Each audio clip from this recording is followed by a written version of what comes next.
బంగారు లోకం కార్యక్రమానికి తిరిగి స్వాగతం. తెలుగునాట ఊరూరా పాఠశాలలు కనిపిస్తాయి. కానీ కొన్ని స్కూళ్లు మాత్రమే కలకాలం నిలిచి ఉంటున్నాయి. అటువంటి పాఠశాలలో చదువుకున్న విద్యార్థులు పెద్దవారైనప్పటికీ ఆ జ్ఞాపకాలను ఉంచుకుంటున్నారు. పూర్వ విద్యార్థులుగా పాఠశాల ప్రగతి కోసం, పాఠశాల చుట్టుపక్కల ప్రాంతాల అభివృద్ధి కోసం కలిసికట్టుగా పనిచేస్తుంటారు. విశాఖపట్నం గుడిలోవ ప్రాంతంలో దాదాపు 40 ఏళ్లకు పైగా విద్యాసేవలు అందిస్తున్న పాఠశాల గురించి తెలుసుకుందాం.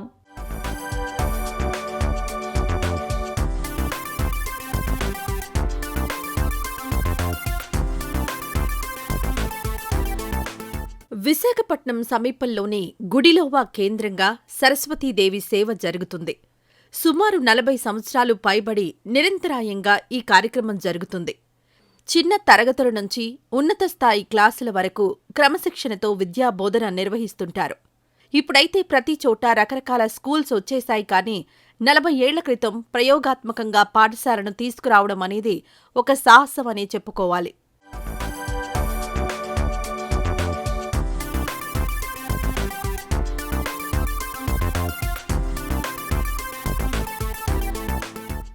ప్రముఖ విద్యావేత్త దూసి రామకృష్ణారావు ఈ సాహసానికి పూనుకున్నారు. విలువలతో కూడిన విద్యను అందించే పాఠశాల ఏర్పాటు చేయాలని సంకల్పించారు. చిన్న మొక్కను గుడిలోవ కేంద్రంగా ఆయన నాటితే ఈరోజు ఒక భారీ వృక్షంగా మారి వేల మంది విద్యార్థులకు చదువు అనే నీడనిచ్చింది.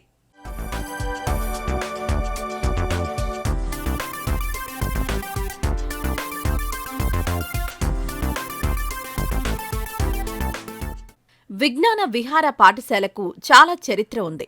వాస్తవానికి ఉత్తరాంధ్ర జిల్లాల్లో ఒకప్పుడు పాఠశాలలో విద్యా వ్యాసంగం తక్కువ. ముఖ్యంగా ఇక్కడ గిరిజన ప్రాంతాలు ఎక్కువగా ఉండడంతో ఆయా వర్గాల పిల్లలకు చదువులు అందించడం అనేది కష్టంగా ఉండేది. అటువంటి పరిస్థితుల్లో అన్ని వర్గాల ప్రజలకు నాణ్యమైన చదువుల్ని, విలువలతో కూడిన విద్యను అందించేందుకు ఈ చొరవ తీసుకున్నారు. ముఖ్యంగా గ్రామీణ ప్రాంతాల పిల్లలకు పెద్దపీట వేశారు. దీంతో ఇక్కడ చదువుకునే పిల్లలు ఉన్నత స్థానాలకు వెళ్లగలిగారు. ప్రస్తుతం ఈ పాఠశాల యొక్క వార్షికోత్సవం జరుగుతూ ఉన్నది. 14 ప్రాంతాల నుంచి 14 స్టేట్స్ అక్కడి నుంచి వచ్చి పిల్లలు ఇక్కడ చదువుకుంటున్నారు. 1980 నుంచి ఈ యొక్క పాఠశాల నడుస్తూ ఉన్నది. దీని యొక్క ఉద్దేశం ఏమిటంటే school is a centre for social change అనేటువంటిది, సామాజిక పరివర్తనకు కేంద్రము పాఠశాల అని. రెండవది, ఇక్కడ ఉండేటువంటి వ్యక్తి యొక్క వికాసము ప్రధానమైనది. అందుకని వ్యక్తిత్వ వికాసానికి సంబంధించినటువంటి 28 రకాల యాక్టివిటీస్ ఏవైతే ఉన్నాయో అవన్నీ యోజన చేసి అవి మామూలుగా పాఠ్యక్రమంతో పాటు అవి కూడా ఇస్తాం. అలాగే ఇక్కడ ఉండేటువంటి విద్యార్థులు academically excellent, socially active, all the more they are spiritually oriented. అట్లాగా ఉండి తయారవుతుండేటువంటి పిల్లలు మన ఈ విద్యాలయంలో చదివినటువంటి పిల్లలు ఎవరైతే ఉన్నారో వారు ప్రపంచంలో ఉండేటువంటి 70 దేశాల్లో ఉన్నారు. గ్రామాల నుంచి వచ్చినప్పటికీ మట్టిలో మాణిక్యాలుగా ఎదుగుతూ సివిల్ సర్వీసెస్ ఉద్యోగులుగా, డాక్టర్లు, ఇంజనీర్లుగా సమాజంలో ఉన్నత శిఖరాలకు చేరుకున్నారు. అయినప్పటికీ ఈ విద్యార్థులు తమ బాధ్యత మర్చిపోలేదు. విజ్ఞాన విహార పాఠశాల అనే చెట్టు కింద చదువులు అందుకున్నామని సదా గుర్తుంచుకుంటారు. పాఠశాల వార్షికోత్సవం సమయంలో వీరంతా ఒకచోటకు చేరి తర్వాత తరాల పిల్లలకు నాణ్యమైన చదువులు అందే దిశగా తమ వంతు తోడ్పాటు అందిస్తూ ఉంటారు.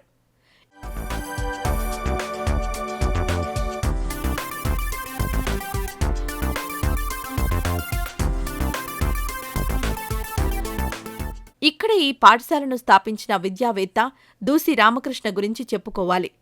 అప్పట్లోనే ఉన్నత చదువులు అభ్యసించి కార్పొరేట్ రంగంలో ఎదిగేందుకు అవకాశాలున్నప్పటికీ వాటన్నింటినీ వదులుకొని గ్రామీణ ప్రాంతాల పిల్లలకు నాణ్యమైన చదువులు, విలువలతో కూడిన విద్యను తీసుకుని రావాలి అనే సంకల్పంతో విజ్ఞాన విహారను నిర్మించారు.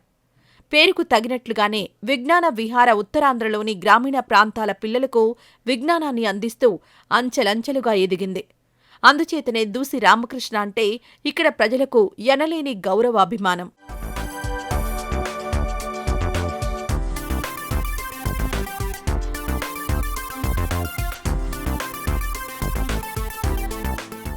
ఈ పాఠశాలలో చదువుకున్న పూర్వ విద్యార్థులు క్రమం తప్పకుండా కలుస్తుంటారు. పాఠశాల వార్షికోత్సవం సమయంలో అక్కడకు చేరుకుంటారు.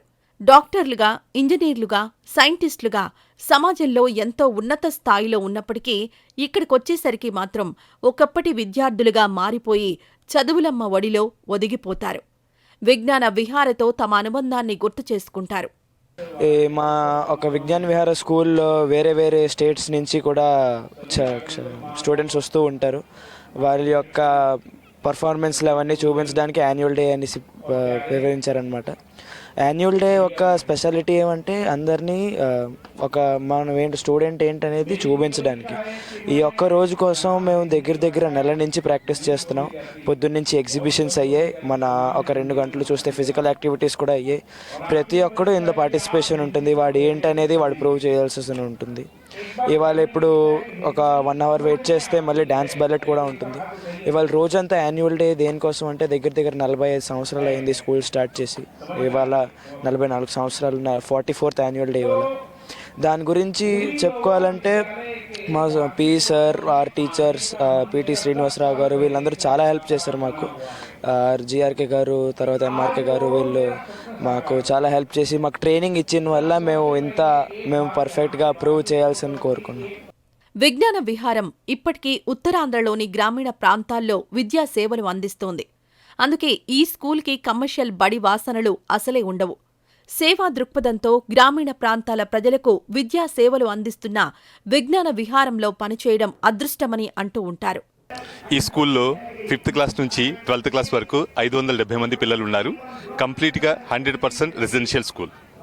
చదువుతో పాటు ఉదయము సాయంత్రము కంపల్సరీగా గ్రౌండ్ యాక్టివిటీ, అలాగే ఉదయం సాయంత్రము ప్రేయర్ యాక్టివిటీ, అన్ని రకాల లిటరరీ కల్చరల్ యాక్టివిటీస్ అన్నీ ఈ స్కూల్లో కరికులంతో పాటు ఉంటాయి.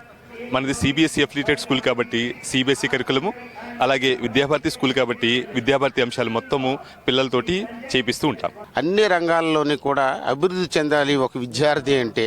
కేవలం విద్య ఒకటే కాదు, చదువు ఒకటే కాదు, చదువుతో పాటు శారీరక వాళ్ళకు ఉండేటువంటి విలువలతో కూడినటువంటి విద్యను వాళ్ళకి అందివ్వాలి అనేటువంటి సంస్కారాలతో కూడినటువంటి విద్యను వాళ్ళకి అందివ్వాలి అనేటువంటి దృష్టితోటి ఈ యొక్క స్కూల్ని ప్రారంభించడం జరిగింది.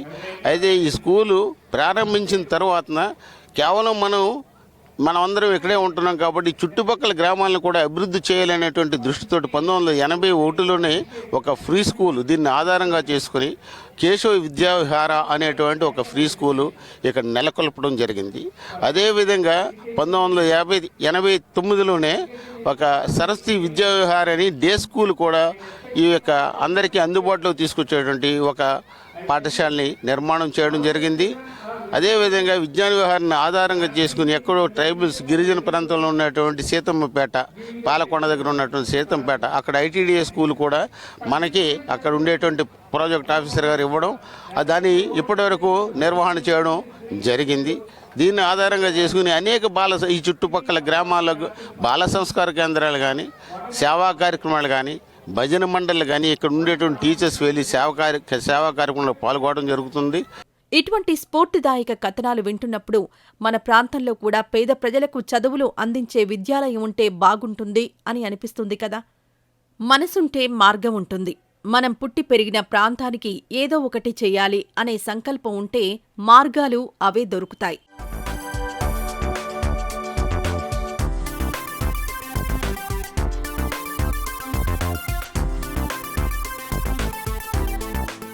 ఇది వాటి కొత్త బంగారు లోకం. వచ్చే వారం మరిన్ని ఇంట్రెస్టింగ్ అంశాలతో మీ ముందుకొస్తుంది మీ కొత్త బంగారు లోకం.